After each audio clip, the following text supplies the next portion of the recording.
جی ناظرین کرام، اس وقت ہوا چاہتا ہے ہمارے اس سیگمنٹ کا جو کہ ہمارا تربیتی سیکشن ہوا کرتا ہے، اور سیگمنٹ کا نام ہے روزہ اور اس کے احکام-و-مسائل. اور آج چونکہ 28ویں رمضان المبارک ہے، اور رمضان چونکہ ہم سے جدا ہونے کو ہے، بس چند ہی گھڑیوں کا مہمان ہے، اور کل 29ویں رمضان المبارک ہوگی. ہو سکتا ہے کہ کل آخری رمضان المبارک ہو. تو اس رمضان میں ہم نے کیا کھویا اور کیا پایا، اس پر آج ہم بات کرنے جا رہے ہیں. اور ہمارے ساتھ موجود ہیں ہماری بہن عائشہ ابوبکر. عائشہ پروگرام میں آپ کو خوش آمدید کہتے ہیں. جزاک اللہ. اور جیسا کہ میں نے کہا کہ اس رمضان میں ہم نے کیا کھویا اور کیا پایا، تو اس پہ آج ہم بات کرنے جا رہے ہیں کہ رمضان کو جس طرح سے گزارنے کا حق تھا، کیا ہم نے اس طرح سے رمضان المبارک کو گزارا ہے؟ الحمدللہ رب العالمین والصلاة والسلام علی سید الانبیاء والمرسلین، اما بعد فاعوذ باللہ من الشیطان الرجیم، بسم اللہ الرحمن الرحیم.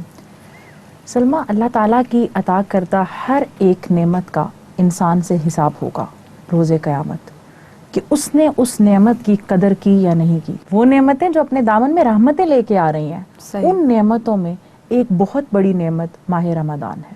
بے شک. تو یقیناً جو اس کی قدر جس نے کی وہ بھی اس کا اجر پائے گا، اور اگر خدا نخواستہ اپنی غفلتوں میں اس کی کسی بھی گھڑی کو وہ ضائع کر بیٹھا تو اس کے لیے بھی وہ گھڑی کہیں وبال جان نہ بن جائے.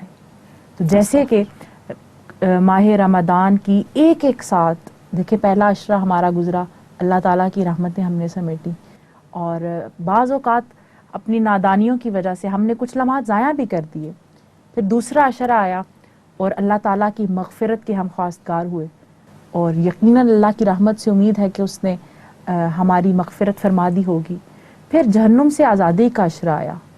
تو ساتھ ساتھ یہ جو خود احتسابی کا عمل ہے نا، یہ جاری رہنا چاہیے، کیونکہ سورہ ملک میں ہے نا، الذی خلق الموت والحیات لیبلوکم ایکم احسن عملا، کہ اللہ نے زندگی موت بنائی اسی لیے کہ وہ دیکھے کہ اچھے عمل ہم میں سے کون کرتا ہے. تو ماہ رمضان بھی ان امتحان کی گھڑیوں میں سے ایک گھڑی تھی، اور یقیناً اس کا امتحان اس لیے بھی زیادہ کڑا تھا کیونکہ شیطان تو قید ہو گیا، صرف انسان ہی انسان ہے. وہ اپنے جو ایسے کام جو اس کے شایان شان نہیں تھے، اگر اسے سرزد ہو جاتے تھے تو وہ شیطان کے سر ڈال کے خود کو بری و ذمہ کر لیتا تھا، اپنے ضمیر کی چادر کو پاک کرنے کی کوشش کرتا تھا. لیکن ماہ رمضان میں تو یہ حجت بھی ختم ہو گئی. وہ تھا، اس کا نفس تھا، اور جیسا وہ ہے اس نے ویسا ہی عمل کیا، نہ ہی شیطان کے وسوسے آئے اسے، یعنی اس کی اپنی ذات کی پیوریفائی اگر آسان لفظوں میں کہہ دے تو وہ تھا. تو اس لیے خود احتسابی کا جو اصل لمحہ ہے، جو اصل وقت ہے، دورانیہ ہے، وہ ماہ رمضان ہے.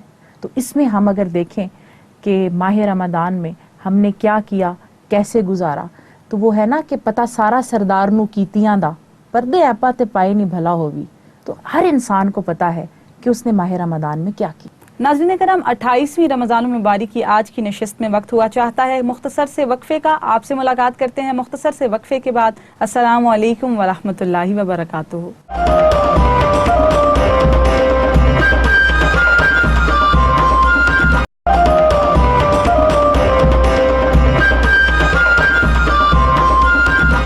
السلام علیکم ورحمۃ اللہ وبرکاتہ. ناظرین کرام، آپ دیکھ رہے ہیں نور ٹی وی کی خصوصی رمضان ٹرانسمیشن نور-e-Ramzan، اور میں ہوں آپ کی میزبان سلمہ خان. اچھا، اب جو کوتاہیاں ہم سے ہو گئی ہیں، جو غلطیاں ہو گئی ہیں، کیا ایسا ممکن ہے کہ ان کا ازالہ ہو سکے؟ سب سے پہلے تو جو توبہ کی اصل ہے نا، وہ ہے ہی ندامت. وہ ہے نا کہ وائے ناکامی متائے کارواں جاتا رہا، کارواں کے دل سے احساس زیاں جاتا رہا. کارواں اگر چلا گیا ماہ رمضان کا، تو یہ جو احساس زیاں کی کیفیت ہے نا سلمہ، یہ بھی بڑی رحمت ہے، بہت قیمتی احساس ہے کہ انسان کو احساس ہو جائے کہ اس نے کیا کیا. یہ بھی تو قدر ہی ہے نا.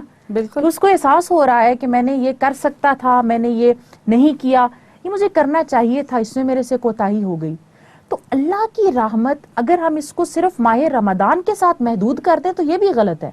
ہم اگر یہ سمجھیں کہ وہ جو رحمتیں، اس کی جو مغفرت ہے وہ صرف ماہ رمضان میں تھی، اگر ہم سے ضائع ہو گیا اب ہم مایوسی میں چلے جائیں. لا تقنطوا من رحمت اللہ، اور اللہ کی رحمت سے مایوس نہ ہو. وہ تو ہر گھڑی میں رحیم ہے، وہ تو ہر گھڑی میں غفار ہے. ماہ رمضان کی اپنی برکات تھیں، پر اس کی رحمت کا دروازہ تو کھلا ہے. تو بہتر راستہ اب جو ہمارے پاس ہے، خود احتسابی کے عمل سے نکل کر وہ ندامت اور توبہ کا راستہ ہے. اور ابھی تو ہمارے پاس اللہ کی رحمت سے کچھ لمحات ہیں اور ہم دعا کرتے ہیں کہ اللہ تعالیٰ ہمیں یہ جو گھڑیاں ہیں ان کی قدر کرنے کی توفیق عطا فرمائے اور صحیح معنوں میں ہم توبہ کے ذریعے اپنی کوتاہیوں کا ازالہ کرنے کی کوشش کریں اور یہی گھڑیاں ہمارے لیے مقبول بھی ثابت ہوں.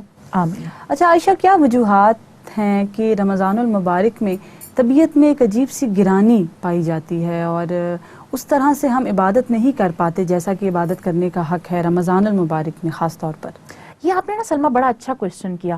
اس کو اگر ہم نفسیات کے ساتھ دیکھیں تو انسان کے لیے وہ کام کرنا آسان ہوتے ہیں کہ جو اس کی ذات کا حصہ ہے، اس کی عادت میں شامل ہے، اس کی فطرت کا حصہ بن چکے ہیں. بالکل صحیح. دیکھیں نا، بعض اوقات انسان کی طبیعت میں نرمی نہیں ہوتی، لیکن اس کو مہمانوں کے سامنے اگر نرمی کرنی پڑے، اس کو مسکراتا چہرہ رکھنا پڑے، تو وہ کہتے ہیں ہنس ہنس کے میرے منہ میں جو ہے وہ تھکاوٹ محسوس ہو رہی ہے. یعنی اس کے وہ تکلیف محسوس کرتا ہے کیونکہ اس کی ذات میں وہ اچھائی اس طرح کی نہیں پائی جاتی تھی، اس نے تکلف کیا. تو ہمارے ہاں بعض اوقات ماہ رمضان میں اس لیے بھی لوگوں کی طبیعتوں میں ایک دم سے وہ برڈنائز ایک سمجھتے ہیں، یعنی وہ بظاہر تو یہ کہہ رہے ہوتے ہیں کہ ماہ رمضان کو خوش آمدید، لیکن دل میں کہیں ہوتا ہے کہ روزہ رکھنا پڑے گا اور تراویح کا معمول ہوگا اور نیند بھی آبویسلی آپ کا سکیجول اس کا بھی چینج ہو جاتا ہے. اس کی وجہ یہ ہے کہ ہم نے 11 ماہ وہ کیا ہوتا ہے جو ہمارے نفس نے کہا ہوتا ہے اور 1 ماہ ہمیں وہ کرنا پڑ رہا ہوتا ہے جو ہمارے رب نے کہا. یہ تو اللہ کی رحمت ہے کہ ماحول ایسا سازگار بن جاتا ہے، شیطان قید ہو جاتا ہے، ہمارے لیے آسانیاں بھی ہو جاتی ہیں. یہ جو مسجدوں کے دروازے کھل گئے یہ اسی آسانی کی بدولت تو ہیں کہ اللہ تعالیٰ نے رحمت ہمارے اوپر کی. لیکن پھر بھی نمازیوں کی تعداد میں وہ اضافہ نہیں ہوا کہ جو ہونا چاہیے تھا. آقا کریم علیہ السلام نے ارشاد فرمایا نا کہ اس شخص کے بارے میں سخت حضور نے نفرت کا اظہار فرمایا کہ جو جماعت جو ہے وہ پا سکتا تھا لیکن اس نے اپنے گھر میں نماز ادا کی، قضا نہ کی، ادا کی، لیکن جماعت میں شامل نہیں ہوا. اس طرح اگر ہم خواتین کا، جو کہ یہ پروگرام خواتین کے لیے بیسیکلی ہے، تو ان میں دیکھیں کہ بعض اوقات ہمارے ہاں ایک اچھا ایک اپرچونٹیز، جیسے کہ ہماری طبیعت میں اگر سخاوت نہیں ہے، ٹھیک ہے، ماہ رمضان میں آیا کہ ڈشز کا ایکسچینج ہوتا ہے، محبتوں کا اظہار ہوتا ہے، پڑوسن کی طرف سے کوئی چیز آئی، صحیح. اب یہ تو ایک ماحول بنا ہوا تھا، ہم نے بھی اس کی طرف بھیج دی، صحیح. لیکن طبیعت میں گرانی کیوں محسوس ہوگی؟ ہماری فطرت میں وہ سخاوت نہیں تھی، پورا سال ہم نے وہ چیز نہیں ایگزیکٹلی ہم نے وہ برتنوں کو کہ خالی نہ بھیجیں رکھ رکھاؤ کے لیے، کہیں ہماری نیت نہ بنی تو وہ جو اجر ہمیں ملنا تھا اس کی پھر اس میں کمی آ گئی. ہم نے نیکی تو کی پر منہ بنا کر کی، سحری پر اٹھے، کھانا تو بنایا لیکن اس میں کیا کہ یہ کیا مصیبت ہے، نیند بھی پوری نہیں ہو رہی اور ایک عجیب سی وہ آ گئی طبیعتوں میں. تو یہ کہیں نہ کہیں اس وجہ سے ہے کہ ہم نے پورا سال یعنی ہم نے غفلتوں میں گزارا، پھر جب 1 مہینہ ہماری روٹین چینج ہوئی تو اس کے لیے بہتر یہی ہے کہ ہم پورا رمضان، وہ کسی مفکر نے کیا خوب کہا، اگر تم چاہتے ہو کہ تمہاری موت عید کی طرح ہو تو زندگی کو ماہ رمضان کی طرح گزارو. واہ واہ واہ، سبحان اللہ سبحان اللہ. اور سحری کی آپ بات کر رہی تھی، سحری میں اٹھنا یقیناً ایک مشکل کام ہوتا ہے، لیکن اگر ہم اس کے جو فیوز و برکات ہیں اس کو اگر ہم مد نظر رکھیں، اس کو سوچیں کہ اللہ کریم نے کتنے انعامات کا وعدہ کیا ہوا ہے سحری میں اٹھنے پر اور پھر سحری کھانے پر، آقا علیہ الصلوۃ والسلام کی بے شمار احادیث مبارکہ بھی موجود ہیں، تو یقیناً وہ جو وہ جو گرانی ہم محسوس کرتے ہیں اس سے جان چھڑائی جا سکتی ہے. کیا خیال ہے آپ کا اس بارے میں؟ جی بلا شبہ، بلکہ آقا کریم علیہ الصلوۃ والسلام، جیسے کہ ہم نے پہلے رمضان کو بھی یہ بات سامعات کی گوش گزار کی تھی کہ جب بھی ماہ رمضان کا چاند نظر آتا تو آقا کریم علیہ الصلوۃ والسلام صحابہ کو اکٹھا کرتے اور ایک جو ہے وہ خطاب ان سے کرتے اور اس میں ماہ رمضان کی فضیلت انہیں بتاتے. اس کی وجہ یہ ہوتی نا، انسان کہیں کہا گیا نا نسیان سے لفظ نکلا ہے، ہم بھول جاتے ہیں. تو قرآن مجید میں بھی اللہ تعالیٰ نے کہا کہ مومنین کو نصیحت کرتے رہا کیجئے کہ ان پہ اثر کرتی ہے. تو ہمارا جو یہ ایک ہے کہ آقا کریم علیہ الصلوۃ والسلام کی ذات بابرکات کے ذریعے ہم تک یہ فرامین پہنچے ہیں ہم تک، اگر ہم ان کو مد نظر رکھیں تو وہ عبادت کا شوق، وہ جیسے کہ ہم نے بیان کیا تھا کہ ایک ایک سجدہ، اس پر ایک ایک محل جس کے 60 ہزار دروازے اور ہر دروازہ سونے کا، یہ ملے گا تو پھر انسان کی طبیعت جو ہے وہ نیکی کی طرف مائل ہو جائے گی. انسان کا ایک ایک لمحہ جو ہے، اسی لیے تو دیکھیں نا، ہم وہ کہتے ہیں نوکر کی تے نخرہ کی. اگر ہمیں کہا جاتا کہ تم نے روزے رکھنے ہیں اللہ نے، ٹھیک ہے، ہمارے پاس آپشن ہی کوئی نہ ہوتی، مالک نے کہہ دیا ہے. بالکل. لیکن اس کی رحمت ہے نا، اس نے ثواب بھی رکھ دیا. بالکل. دیکھیں نا، یہ بھی تو ممکن تھا کہ اللہ کہتا روزے رکھو، نہیں رکھو گے تو گناہ ہے، تو عذاب ہے. بس. بالکل. لیکن اس نے کہا رکھو گے تو ثواب ہے. تو ماہ رمضان کی ایک یہ جو رحمتیں اور برکتیں ہیں، اس کے پیچھے جو اتنی خوبصورت روایات ہم تک پہنچی علماء کے ذریعے، اور آقا کریم علیہ السلام نے امت کو جو حوصلہ دیا، وہ اسی وجہ سے تھا کہ اس کا ایک ایک عمل وہ نیتوں کو صاف کرتا جائے. انما الاعمال بالنیات. وہ دیکھیں میں جو کام کر رہا ہوں، اگر نیت بنتی ہے تو ٹھیک، اللہ کے لیے، ورنہ اس کام کے کرنے کا حقیقت میں اسے فائدہ نہیں ہوگا. اچھا چلیں عائشہ، اب جو ہم وقت ضائع ہم نے کیا اور جو کوتاہیاں ہم سے ہوئیں، اللہ کریم ہماری بخشش و مغفرت فرمائے اور ہمیں ہدایت عطا فرمائے، لیکن رمضان المبارک کا تقاضا کیا تھا؟ جی، مولا علی شیر خدا نے کہا نا کہ اگر پتہ چل جائے کہ ماہ رمضان کی کیا برکتیں، کیا رحمتیں ہیں، تو ایک مسلمان دعا کرے کہ کاش پورا سال ہی رمضان ہوتا. سبحان اللہ. تو اس کی بابرکت ساعتیں، ایک ایک نفل کا ثواب جو دیکھیں نا فرض کے برابر ہو گیا تھا، اور ایک ایک فرض کا ثواب جو ہے وہ 70 فرائض کے برابر ہو گیا تھا. تو ہم یعنی وہی والی بات ہے کہ احساس ضیاع کے ساتھ اگر ہم خود احتسابی کا عمل رکھیں گے تو پھر امید ہے اللہ کی رحمت سے کہ اگلے سال کے لیے جو مقاصد اور جو ماہ رمضان کا اصل مقصد تھا کہ لعلکم تتقون، تاکہ تمہیں تقوی کی دولت نصیب ہو جائے، تو امید ہے کہ انسان اس کے لیے جو ہے وہ کر لے گا. آپ سلمہ اپنی اگر ایک مشاہدہ سامعات بھی اگر ساتھ کریں کہ عید کا روز ہوتا ہے، اس دن اللہ کی طرف سے طرح طرح کی نعمتیں کھانے کی ہمیں اجازت ہوتی ہے، بلکہ اس دن تو یہ ہے کہ شیطان کا روزہ ہوتا ہے کہ مسلمان کے لیے آزادی ہوتی ہے. تو اگر ہم دیکھیں تو بعض اوقات ہمارا ہاتھ کھانے کی طرف جاتا ہے تو ہم ایک دفعہ جھجکتے ہیں کہ شاید یہ روزہ تو نہیں ہے. بالکل، وہ ایک عادت پڑ گئی ہوتی. تو سلمہ جیسے کہ ہم نے جائز کام کو لیتے ہوئے جھجکتے ہیں، اگر ہم نے ماہ رمضان میں گناہوں کو اسی طرح چھوڑا ہوتا روزہ سمجھ کر، تو پھر ہم کرتے ہوئے جھجکتے، رکتے، غیبت کرتے ہوئے رکتے کہ نہیں کہیں میرا روزہ تو نہیں ہے. ٹھیک ہے، ہم جھوٹ بولتے ہوئے سوچتے کہیں ہمارا روزہ تو نہیں ہے. بالکل. اصل میں وہی والی بات ہے کہ ہم نے صرف معدے کو روزہ رکھوایا، جو ہر عضو کا ہمارے روزہ تھا ہم اس کو رکھنے میں ناکام رہے، جس کی وجہ سے جو تقوی کا نور تھا وہ تو ہمیں نصیب ہوا کہ انسان چھپتے ہوئے بھی پانی کا ایک گھونٹ اپنے حلق سے نیچے نہیں اتارتا کہ اس کا رب اس کو دیکھ رہا ہے، جس کو حدیث جبریل میں جو کیفیت احسان آقا کریم علیہ السلام نے کہا کہ تم اللہ کی عبادت ایسے کرو جیسے تم اسے دیکھ رہے ہو، نہیں تو کم از کم یہ درجہ کہ وہ تمہیں دیکھ رہا ہے. تو یہ کیفیت تو ہر جو ہے انسان کو نصیب ہوئی، ہر مسلمان کو ماہ سیام میں، کہ اللہ اسے دیکھ رہا ہے.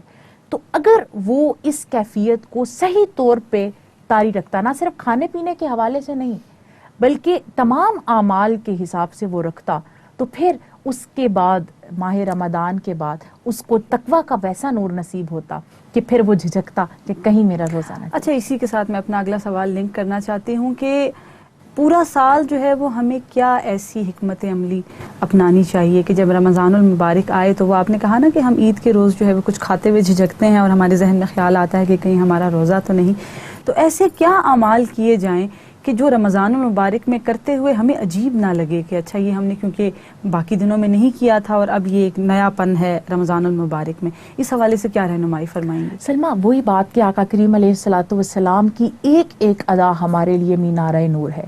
آقا کریم علیہ السلام جو نوافل روزوں کا اہتمام کیا کرتے، اب ہر سوموار کا روزہ آقا کریم علیہ السلام کی سنت ہے. اب جب پوچھا گیا تو کہا کہ میں کیوں نہ رکھوں، اس دن میں پیدا ہوا تھا. یعنی ہم تو 12 ربیع الاول کو میلاد شریف مناتے ہیں، حضور اپنا میلاد ہر سوموار کو منایا کرتے تھے. تو آقا کریم علیہ السلام کی یہ سنت اگر ہم اپنا لیں کہ ہم ہر سوموار کا روزہ رکھیں.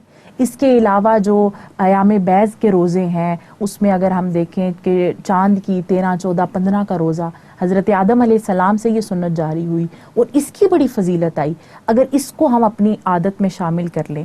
پھر یہ سنت جو آقا کریم علیہ السلام کی قیام اللیل کی ہے، جو ماہ رمضان اور غیر رمضان میں اما عائشہ رضی اللہ تعالیٰ عنہ فرماتی ہیں آقا کریم علیہ السلام کی جاری رہی تہجد جس کو کہا جاتا ہے، اگر اس عادت کو ہم اپنے اندر جو ہے وہ راسخ کر لیں اور اس کی برکتیں سمیٹنے کا مزاج اپنا لیں تو پھر تراویح ہمارے اوپر کوئی بہت بڑا ہمیں برڈن نہیں لگے گا کہ جس کو ہم نے جو ہے وہ ادا کرنا ہے۔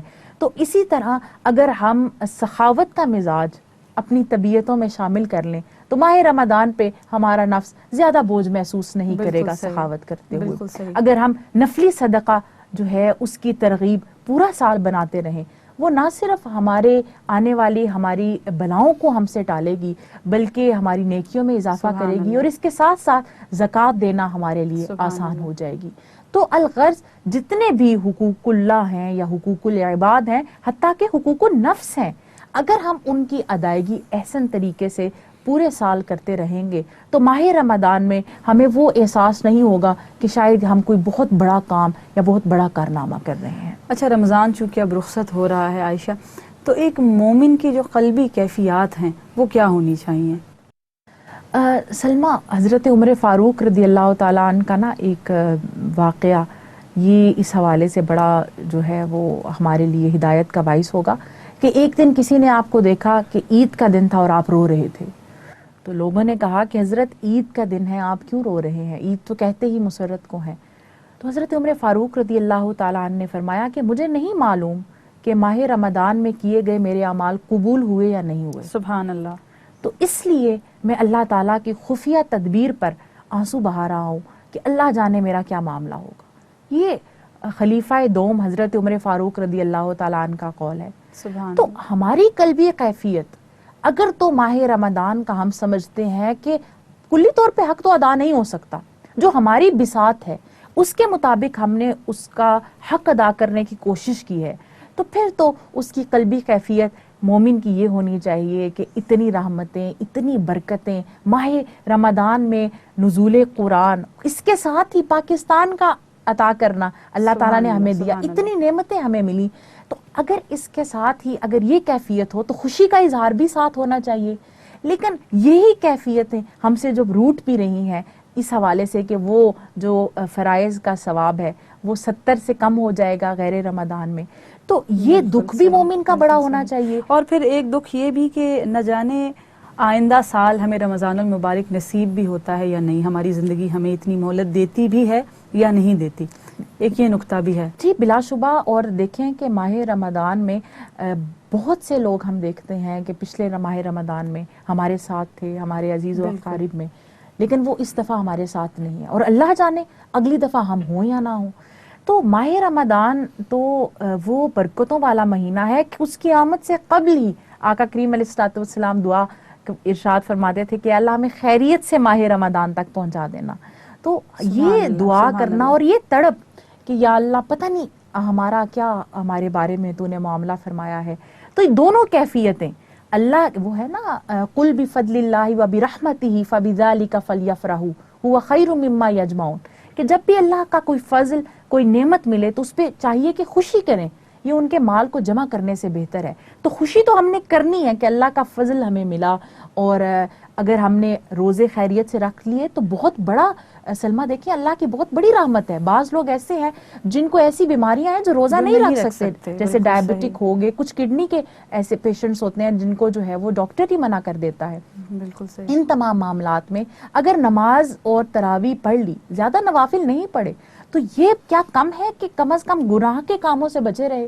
اور اگر اس طرح کی یعنی خوشی کا اظہار بھی ہو کہ ایک امتحان ہم پہ آیا، ہم نے اس کو خیریت سے گزار لیا، اور ساتھ ساتھ وہی والی بات ہے کہ غم بھی ہو کہ یہ رحمتیں اور یہ برکتیں ہم سے جو ہیں وہ جدا ہونے نعمتوں کی آپ نے بات کی، اور ملک پاکستان کا بھی آپ نے ذکر کیا کہ اللہ کریم کی نعمتوں میں سے ایک بڑی نعمت ہے آزادی، اور اللہ کا شکر ہے کہ اللہ کریم نے ہمیں آزاد ملک کا باسی بنایا ہے۔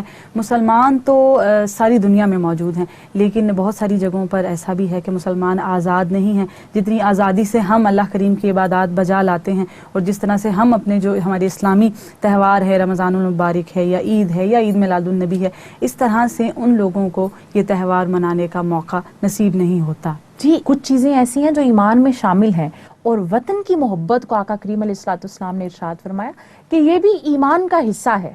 تو وطن تو اور ایک دارالاسلام اگر مسلمانوں کو میسر آ جائے اور اسلامی حکومت ہو اور اس میں ہمیں جو ہے وہ آزادی کے ساتھ دیکھیں نا، قائد اعظم علیہ رحمہ اور علامہ اقبال علیہ رحمہ ان کا کیا تھا، یعنی دو قومی نظریہ بیسیکلی اس میں پوائنٹ یہ تھا کہ آزادی کے ساتھ ہمیں تمام اپنے مذہبی شعار کو جو ہے وہ اپنانے کی ہمیں آزادی ہو. اور ابھی بھی ہم جیسے کہ آپ نے ذکر کیا کہ بعض ممالک میں دیکھتے ہیں کہ خاص طور پر عید الاضحیٰ کے موقع پر کچھ ایسی پابندیاں ہیں اور جس کی وجہ سے بعض اوقات بہت بڑی مشکلات کا سامنا مسلمانوں کو کرنا پڑتا ہے. تو جہاں پہ ہم نے باقی تمام چیزوں کا ساعتوں کا شکر ادا کرنا ہے، وہاں اہل پاکستان نے تو پاکستان کا شکر ادا کرنا ہے کہ اللہ نے اس نعمت سے 27 رمضان کو نوازا، اور باقی جتنے بھی ممالک کے مسلمان ہیں انہوں نے ہم پاکستانی بہن بھائیوں کے لیے اس اللہ نے جو ان کو اس نعمت سے نوازا، اور یقیناً پاکستان جو ہے اس کا اسلام کے ساتھ ایک گہرا ربط ہے، تو انہوں نے نہ صرف خوشی کا اظہار بلکہ اللہ تعالیٰ سے اس کی سلامتی کی دعائیں بھی کرنی ہیں. بہت بہت شکریہ عائشہ، اور ایک مرتبہ پھر بہت خوبصورت گفتگو رہی. اللہ کریم سے دعا ہے کہ اللہ پاک ہمیں رمضان المبارک کی نعمتیں اور برکتیں، یہ جو ریمیننگ ہمارے پاس یہ جو مومنٹس ابھی موجود ہیں، اللہ کریم اس سے ہمیں فیضیاب ہونے کی توفیق عطا فرمائے، اور اللہ کریم ہماری زندگیوں میں ہمیں رمضان المبارک دوبارہ دیکھنے کی سعادت نصیب فرمائے. آمین یا رب العالمین. بہت بہت شکریہ عائشہ آپ کا. انشاءاللہ اگلی نشست میں آپ سے دوبارہ ملاقات کریں گے. جزاک اللہ خیر. آمین.